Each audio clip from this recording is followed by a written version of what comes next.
Hello everyone, this is going to be a tutorial on Unity 2D. It's going to focus mainly on getting to know the tools in Unity, adding assets and creating a basic game design map or level, and then being able to manage your assets as well. So for some of the year 2s this will be more of a refresher. There might be some tools in there that you're unfamiliar with or want to refresh on. For the year 1s, please take some notes. This will help in your construct and Unity levels later on in the year. Okay, so let's get going. So first of all, we want to create a new project. Make sure that it's a 2D instead of a 3D, and call it testing for this instance, or test even. What asset packages mean is Unity comes with predetermined, pre-made packages if you require them, something like skyboxes, textures, etc. But we're just going to leave them blank for now. So just click Create Project, and that will create a new project. There you go. So this is the Unity screen. The Unity software, for instance. Okay, so standard tabs at the top, file, we can create a new scene. So a scene is different from a project in Unity. A scene is like a level in your game. Okay, so you can open scene, save scene, you can check the build settings and build and run your game. Obviously save the project and save your scene. Edit, so you can cut, copy, paste, duplicate, etc. We're going to be looking at the snap settings in this tutorial at some point as well. Assets, so you can create assets for your game in here. So for example, scripts, so C# or JavaScript, or some shaders. A prefab, audio mixers, materials, animations, whatever's there can be created. In 3D you can create 3D objects, so like a cube, sphere, etc. And you can also import packages from different Unity projects. Game object, as we were saying before, 3D object, 2D, etc. Lights, audio, UI elements, so the HUD of the game, you can add that there as well. Components, a component in Unity is like a box collider, rigid bodies, scripts, rendering and audio. So for example, if I created quickly a 3D object, and if I click on it, you can see the add component list here. So and there's box collider. Okay, so if you added a box collider to this cube, anything that touches that box will collide with it. Okay, so I'll just delete that cube. You can delete objects by just pressing delete, like so, on your keyboard. Okay, so window, you can change the layout of the of Unity as you wish, if you wish. I like mine the way it is. I like to have the scene screen like that. If you've got dual monitors, you can have the game tab. So the difference between the scene tab and the game tab is game tab shows you what the scene would look like in game, and the scene tab shows you your scene in general. The animated tab shows your animations set up, and obviously the asset store is a good place for you trying to get free assets for your games, essentially. Okay, so I'm going to stick in the scene view for now. Okay, to navigate around Unity in the 2D world, it's simple really. You can scroll it with the mouse wheel, zoom in and out, and if you hold the middle mouse button, you can view the scene and get into certain positions like so. Okay, some tools you want to be aware of at the top. Once you've got an object in, so if I create another 3D object, this moves the object. So if I move it on the green, on the Y, and the X, like so, that moves it. Obviously, the next one is rotate. So you can rotate in any direction. And that one is the scale tool, like so. So scale, rotate, transform. Okay, this screen, this white box that you see here is your camera. You can't scale it by using the scale tool. You can move it like so, But to scale it down any way you want, you click on this object here, make sure it's selected. So you click on that option there, okay, and then you just click on one of these 4 boxes and make it as small, as big as you want. But we'll go more into that once we start adding some objects in. So that is pretty much the basics of being able to navigate around Unity. As we go further on into using Unity, either in object-oriented design or when we're remaking classic games, we'll go more into different options that we have at the top here. Okay, so now we're going to focus on importing assets and making a basic level, or a map out of a basic level. So there won't be any gameplay in this game just yet. It's just going to be design work, adding sprites, etc. So what I'm going to do now is I'm going to create a new folder first. So if you go into your Assets tab at the bottom, if it's not at the bottom, you can change your layout and have it as the default, and it will come to the bottom. So Window, Layouts, Default will have your Unity window in the same layout as mine. So you want to be in the Assets section here, and right click and go to Create. And you want to create a folder. Now you can call this folder Sprites. It's always good to have folders named correctly. It's good for asset management so you don't get lost and confused with all the assets you can have in your scene, and it's also useful for other people who might want to create your game with you, so they'll be easily able to find your sprites, your backgrounds, your scripts, etc. So we'll have a folder for the sprites in our level. So what I'm going to do first is I'm going to search for the Mario brick. So I'm going to type in Mario brick and get a PNG of it. So I'll get one of these. So I'm not going to get that one. I'm going to get the first one that I see here. So this one will do nicely. So I'm just going to save the image. And what you can do with the downloaded images is just drag and drop it into your sprites folder, like so. So if you click on your sprites folder, you'll be able to see that in there. Okay. So what we're going to do is just drag and drop into your scene. Now you need to make sure it's in your camera view.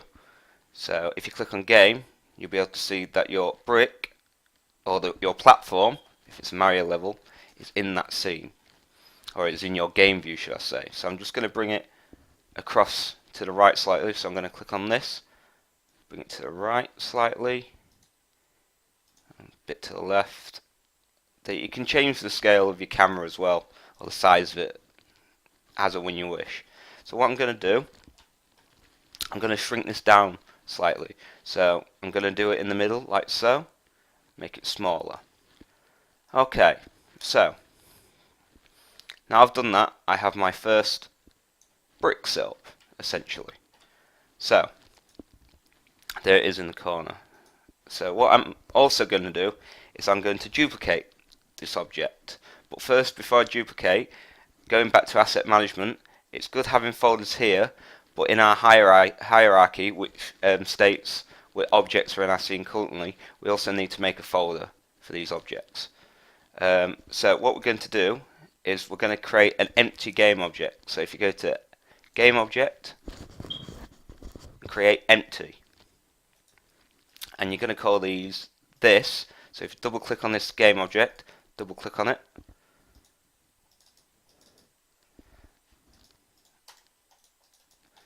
okay, double clicks doesn't seem to be working. So if you right click, go to rename, and just call it brick sprites, like so, and just move that image into there. So if you wanted to find any of your brick sprites, you click in your hierarchy on your empty game object that says brick sprites, and you'll be able to see any sprites associated with the brick. Okay, so click on that original brick that you brought in. So now we're going to duplicate this object. So if you Control C and Control V, that has duplicated the object. Now I can move that across. Obviously you want to get as close to the other brick as possible. You don't want any gaps like that, or if you did eventually get your player in there and you programmed it so it could walk on the platform, it would eventually go through the gap. So we need to make a good judgment on it. Or another method is called snapping.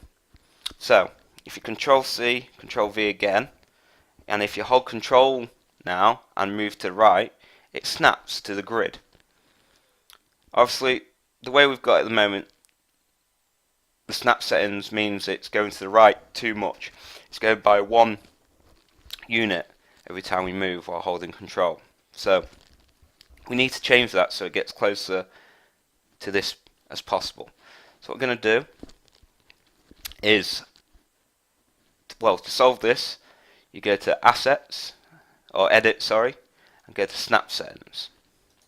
Okay, so at the moment it's at 0.65, so that's too much at the moment. So if you change it to 0.4 on the X and 0.4 on the Y, and now we duplicate that object or copy and paste, so C, Control V, hold Control, move to the right, that's getting a much closer position, but overlaps slightly. So let's try 0.5.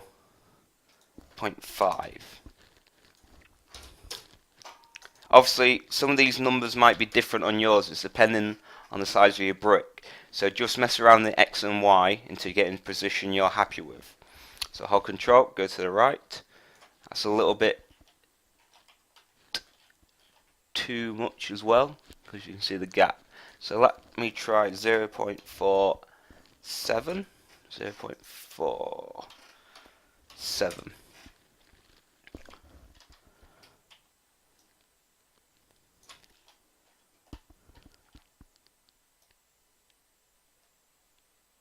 Oh, so I'd say 0. So we'll try the 8, and that should be okay for me. It is a pain to get this precisely right, but it is worthwhile as you remove potential gaps where the player could get stuck. So with that done, let's start blocking out the player's platform, essentially. So if you just highlight both of them, Control C, Control V, highlight them again, Control C, Control V, and just keep adding this path. Control C, Control V, Control C, Control V, like so. Okay, so if you look in your game view, that's starting to get nicely there. Okay, there could be some gaps as well, but at this stage it doesn't matter currently. Anyway, so normally Mario games have another layer just above that. So what we'll do is we shall highlight all them, Control C, Control V, but this time holding Control, move it up. Like so. So if you can see your game level. Okay. So if I just block this out a bit more, I'm going to highlight these ones, Control C, Control V, hold Control. There we go. Got a nice little platform to move across to and a gap in the middle. So we have that now. Okay, so now I'm going to add in the blue sky background. So first in my hierarchy, I'm going to first create another empty game object, create empty, rename it, and call it background sprite, or background sprites. And I'm going to create a new folder in your assets, and I'm going to call it background. Okay, so I'm going to search for a clear blue background. Blue sky background, like so. Search on the images, I'm just going to get a plain blue one like this one here, and I'm going to save it and just drag and drop into the background assets like so. And then I'm going to go into my scene view. I'm just going to drag and drop that blue background in here like so, and I'm going to drag it across like that so it covers the entire camera, and we get that like that. So make sure you can't see the blocks at the bottom at the moment, and that's good. Okay, so we need to obviously drag and drop that into my background sprites empty game object like so. So you just hold and then drag it into your background sprites in the hierarchy. So as you can see,